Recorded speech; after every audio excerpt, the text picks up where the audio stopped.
NF shot caller Demas De Leon, known as Diablo, calls it all a deadly game. Yeah, they're enemies. The bottom line is, if you get the opportunity to kill one of them, kill them.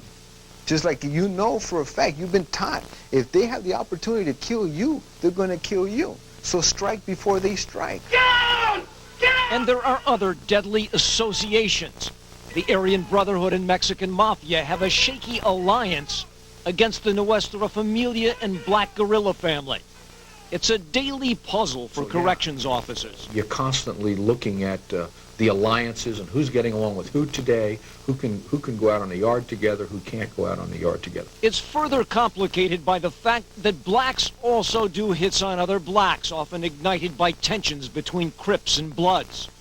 Whites move on whites, often related to a faction of the NLR that doesn't want to take orders from the AB. Right now, it's a complete and total mess. Internal power struggles within the Mexican Mafia leave a trail of blood.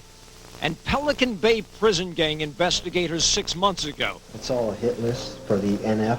Caught a Nuestra Familia gang member carrying a massive internal hit list from one prison to another. 300 or 400 people marked for death. Right. Like this weapon, the hit list was hidden in his rectum. The hit list was headed here to the security housing unit known as the SHU. This is where all the hardcore prison gang members are locked down 22 hours a day. They never leave their cells without being handcuffed first. These are the top shot callers who give the orders to kill. More often than not, to kill their own. Diablo is now on that hit list. We'll sit here and tell you how proud to be a Mexican, and then we'll send you out to a yard to kill another Mexican. You know, so I mean, if that's not hypocrisy, what is? You know, but these youngsters are so manipulated into believing that this is how they prove themselves. This is what life is all about. This is the only life that they'll ever know. Violence rules. Yes, go ahead. All directed by lifers back here in the SHU. Younger street gang members anxious to move up into the prison gang ranks do what they're told. They brainwash people. And I know this because I was right there, and I was taught how to brainwash people, how to get in youngsters' head. Along with fear and intimidation, racist propaganda is often used to drive the inmates. But this former AB associate, now marked for death himself, says that's not what it's all about. But the people that are older and know what time it is know that it's just business. Run the yard and control the flow of drugs. Drugs smuggled in through the mail, brought in by visitors who disguise dope inside packages. Heroin ironed out between the pages of legal documents. Marijuana hidden inside a Ritz crackers box. Assistant Director of Corrections, Brian Perry. They have 24 hours a day to figure out how to do this stuff. And the law says inmates are entitled to their mail-in packages. There's not enough manpower to search thousands of items and visitors.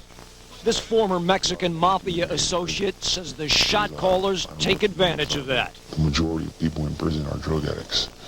So you bringing in something that everybody wants, it's going to sell. And they use that to control yards, to get things done, get people hit.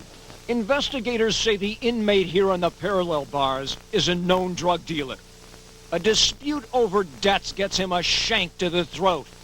Drugs are behind much of the violence here. It's all prison gang business. Drugs, money, they all buy the same thing. Power. Power. That's all it comes down to. And when they're not attacking each other, inmates often target the correctional officers.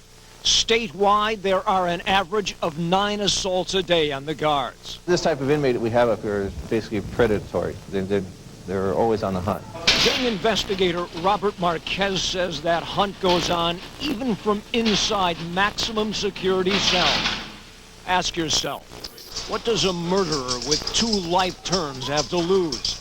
So they often gas guards that are walking by. Gassing is having urine thrown in your face, having feces and urine mixed together thrown in your face. And about half the 1,200 inmates here inside the Pelican Bay SHU have hepatitis C, a potentially fatal disease. You feed them every day. They measure up where your eyes are at.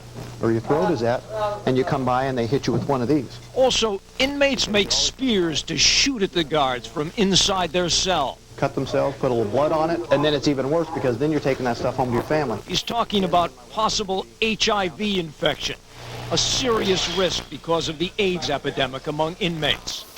People on the outside looking in just don't get it, say officers. Retired Special Investigations Agent George Ortiz, 30 years in the prison system, agrees. What they don't understand is how dangerous they can be. And the violence itself You got blood everywhere, is like a disease. knives everywhere. The orders to kill go beyond prison walls.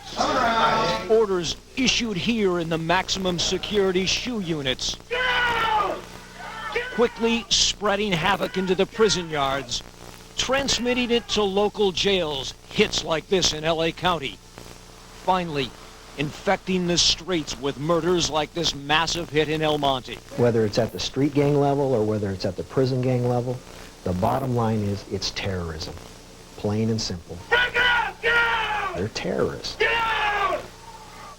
A Northern California deputy DA who is prosecuting a number of Pelican Bay murders says, short of the death penalty, solutions to control the hardcore prison gangs are elusive. For instance, he says, if you isolate them totally, then their civil rights are violated by psychologically depriving them of human contact. So says one officer, it seems like a never-ending battle. John, Christine? That is a tough job, Chris. Thanks very much. Well, they promised rock-hard abs without exercise, but now find out why the government...